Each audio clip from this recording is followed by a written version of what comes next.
মুষ্টিবদ্ধ করো, সমাজ থেকে সকল বৈষম্যের কবর রচনা করবার শপথ নাও।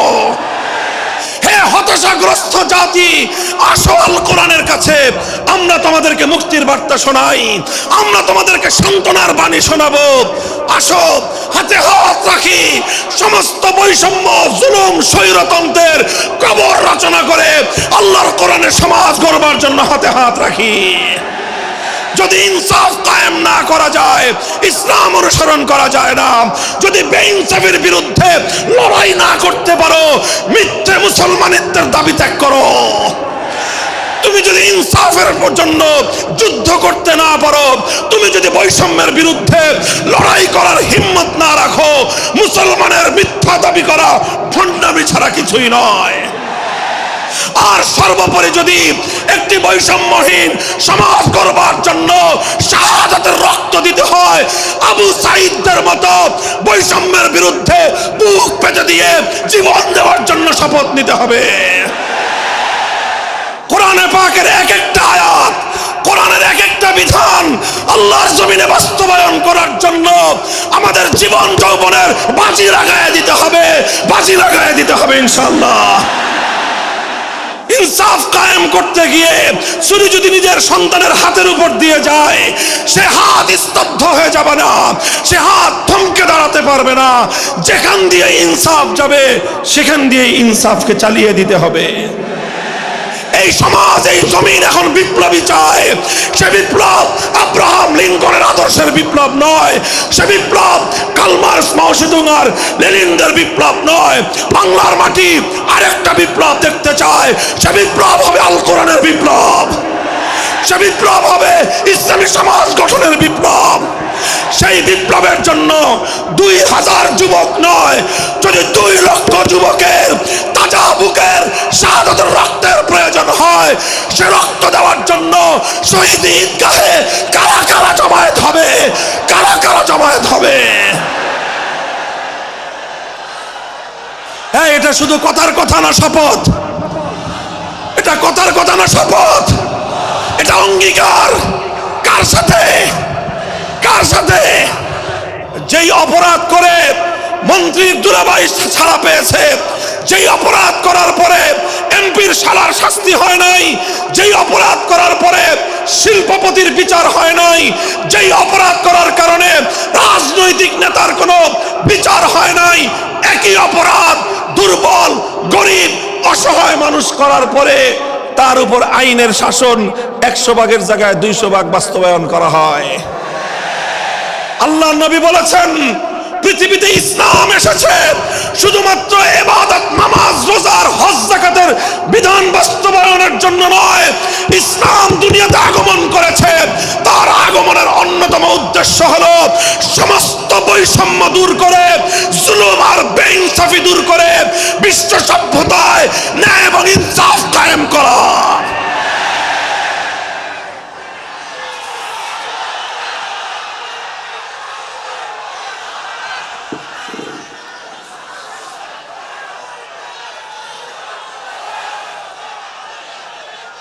মনে রাখবেন, বৈষম্যহীন সমাজ গড়া এটা শুধু বৈষম্য বিরোধী ছাত্র নেতৃবৃন্দের দায়িত্ব নয়।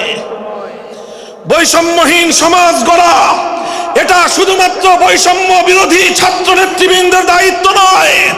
বৈষম্যহীন সমাজ গড়া সর্বপ্রথম আল কোরআনের সৈনিকদের দায়িত্ব। বৈষম্যহীন সমাজ গড়া সর্বপ্রথম আল্লাহ নবীর সত্যিকার উম্মতদের দায়িত্ব। ওঠো, দাঁড়াও, হাত মুষ্টিবদ্ধ করো, সমাজ থেকে সকল বৈষম্যের কবর রচনা করবার শপথ নাও। মুহতারাম হাজিরিন, কথাটা খুব জায়গা লক্ষণীয়, শোনার বিষয়। যারা একটা বৈষম্যহীন সমাজ দেখতে চাও, যারা জুলুম এবং অত্যাচারে অতিষ্ঠ হয়ে গিয়েছো, যাদের জীবনকে এই ধরনের অন্যায়, অবিচার, জুলুম, শোষণ, স্বৈরতন্ত্র যাদের অন্তর হৃদয়কে জ্বালিয়ে পুড়িয়ে ছারখার করে দিয়েছে, হে হতাশাগ্রস্ত জাতি, আসো আল কোরআনের কাছে, আমরা তোমাদেরকে মুক্তির বার্তা শোনাই, আমরা তোমাদেরকে সান্ত্বনার বাণী শোনাবো। আসো হাতে হাত রাখি, সমস্ত বৈষম্য জুলুম স্বৈরতন্ত্রের কবর রচনা করে আল্লাহর কোরআনের সমাজ গড়বার জন্য হাতে হাত রাখি। দেখেন আল্লাহ পাক রব্বুল আলামিন যুগে যুগে যত নবী রাসূল প্রেরণ করেছেন, যুগে যুগে যত আসমানি কিতাব আল্লাহর পক্ষ থেকে অবতীর্ণ হয়েছে, কেন হয়েছে? শুধুমাত্র মুসল্লিদের সমাজ গড়বার জন্য নয়, শুধুমাত্র রোজাদার সমাজ গড়ার জন্য নয়, অবশ্যই কোরআন এবং কিতাব নাজিল হয়েছে নামাজের জন্য, অবশ্যই কোরআন এবং কিতাব নাজিল হয়েছে রোজা হজ যাকাত সহ আল্লাহ পাকের যাবতীয় বিধান সমাজে বাস্তবায়ন করার জন্য। তবে একমাত্র এটাই উদ্দেশ্য নয়, বরং সমস্ত কিতাব সমস্ত নবী রাসূল দুনিয়াতে আগমন করার অন্যতম একটা মৌলিক লক্ষ্য। কোরআনে পাকের সূরাতুল হাদীদ থেকে তেলাওয়াত করেন, অর্থ বুঝেন, মর্ম বুঝার চেষ্টা করেন। লাকাদ আরসালনা রুসুলানা বিল বায়িনাতি ওয়াল হুদা ওয়া আনজালনা মাআহুমুল কিতাবা ওয়াল মিজান লিয়াকুমান নাসু বিল কিসত। আল্লাহ কোরআন বলছে যে আমি নবী রাসূল পাঠিয়েছি, আসমান থেকে যুগে যুগে কিতাব নাজিল করেছি। এই সব কিছুর অন্যতম একটা উদ্দেশ্য হলো লিয়াকুমান নাসু বিল কিসতি। কোরআন নাজিলের উদ্দেশ্য, নবী প্রেরণের উদ্দেশ্য, শরীয়ত প্রেরণের উদ্দেশ্য, ধর্ম প্রেরণের উদ্দেশ্য হলো, অন্যতম উদ্দেশ্য হলো লিয়াকুমান নাসু বিল কিসতি। মানব সমাজ থেকে অন্যায়, অবিচার, জুলুম, শোষণ দূরীভূত করে ন্যায় এবং ইনসাফ কায়েম করা, এটাই হলো ইসলামের অন্যতম মৌলিক লক্ষ্য। যদি ইনসাফ কায়েম না করা যায়, ইসলাম অনুসরণ করা যায় না।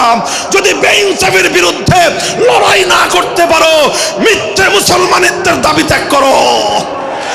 তুমি যদি ইনসাফের জন্য যুদ্ধ করতে না পারো, তুমি যদি বৈষম্যের বিরুদ্ধে লড়াই করার হিম্মত না রাখো, মুসলমানের মিথ্যা দাবি করা ভণ্ডামি ছাড়া কিছুই নয়।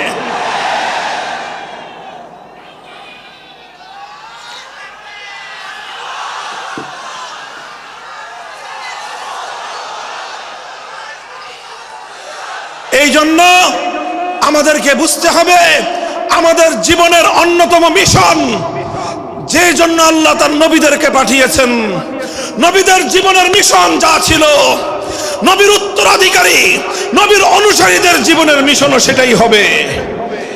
বলেন কথা ঠিক না বেঠিক? যে পথে গিয়েছে নবীদের জীবন, সে পথে যাবে আমাদের জীবন। যেটা ছিল নবীদের ভীষণ, সেটাই হবে আমাদের ভীষণ। যদি এটাই হয় সত্য কথা, এটাই যদি হয় শপথ, তবে বৈষম্যহীন সমাজ গড়বার জন্য যা করতে হয় তাই করা আমার আর তোমার জিম্মাদারি। যদি সেজন্য আমাদেরকে ঘাম ঝরাতে হয়, ঘাম ঝরানো আমাদের দায়িত্ব। আর যদি সেজন্য চোখের অশ্রু দিতে হয়, চোখের অশ্রু দেওয়া আমাদের দায়িত্ব। যদি সম্পদের কোরবানি করতে হয়, মাল সম্পদের কোরবানি করা, সেটাই আমাদের জীবনের দায়িত্ব এবং উদ্দেশ্য। আর সর্বোপরি যদি একটি বৈষম্যহীন সমাজ গড়বার জন্য শাহাদাতের রক্ত দিতে হয়, আবু সাঈদদের মতো বৈষম্যের বিরুদ্ধে বুক পেতে দিয়ে জীবন দেওয়ার জন্য শপথ নিতে হবে।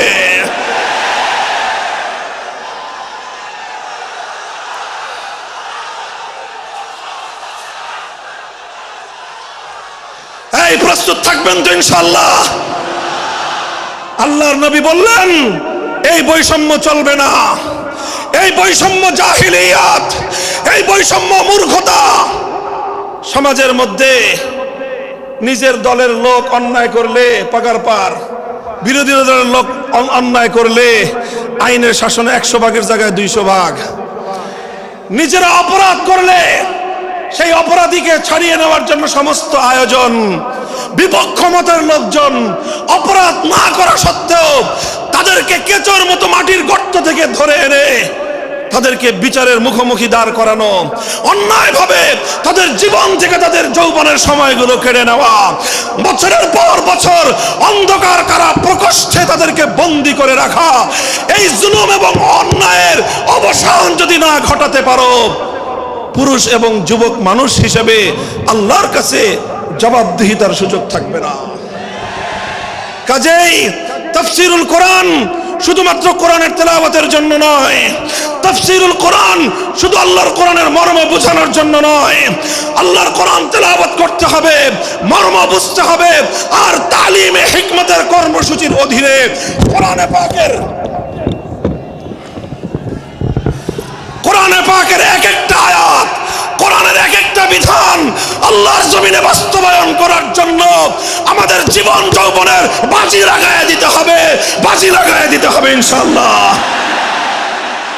হযরত রাসূল আকরাম সাল্লাল্লাহু আলাইহি ওয়াসাল্লাম বলছিলাম, জাতির উদ্দেশ্যে প্রদত্ত মক্কা বিজয়ী মহাবীর আমিরুল মুমিনিন নবিয়ুল্লাহ খলিফাতুল্লাহ ফিল আরদ খলিফাতুল মুসলিমিন মুহাম্মদুর রাসূলুল্লাহ সাল্লাল্লাহু আলাইহি ওয়াসাল্লামের বক্তব্যের কথা আল্লাহর নবী বললেন, বৈষম্যের কারণে আল্লাহ পাক রব্বুল আলামিন পৃথিবীর বহু জাতিকে ধ্বংস করে দিয়েছেন।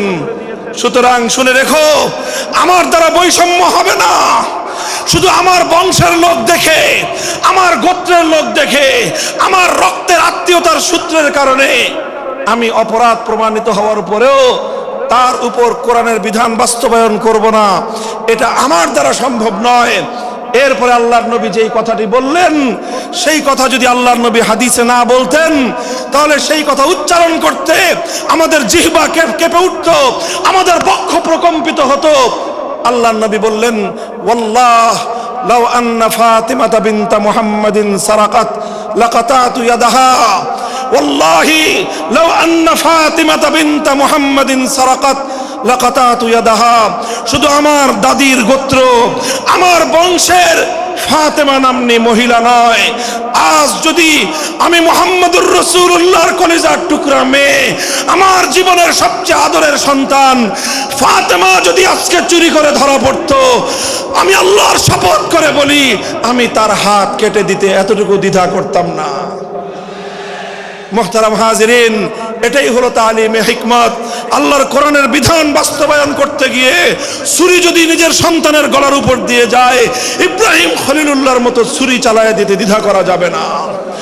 যদি ইনসাফ কায়েম করতে গিয়ে ছুরি যদি নিজের সন্তানের হাতের উপর দিয়ে যায়, সে হাত স্তব্ধ হয়ে যাবে না, সে হাত থমকে দাঁড়াতে পারবে না। যেখান দিয়ে ইনসাফ যাবে, সেখান দিয়ে ইনসাফকে চালিয়ে দিতে হবে। রাসূল আকরাম সাল্লাল্লাহু আলাইহি ওয়াসাল্লাম ঘোষণা করলেন, আল্লাহর আয়াত নাযিল হলো, ইয়া আইয়ুহাল্লাযীনা আমানুত্তাকুল্লাহ ওয়া যারু মা বাকিয়া মিনার রিবা ইন কুনতুম মুমিনিন। হে মুমিনগণ, সুদকে তোমরা পরিহার করো যদি ঈমানদার হয়ে থাকো। যদি ঈমানদার হয়ে থাকো, কি করো তোমরা? সুদকে পরিহার করো। কি করো? ইত্তাকুল্লাহ, তোমরা আল্লাহকে ভয় করো। ওয়াজারু মা বাকিয়া মিনার রিবা, সুদের যা অবশিষ্ট আছে এই সব কিছু তোমরা পরিহার করো।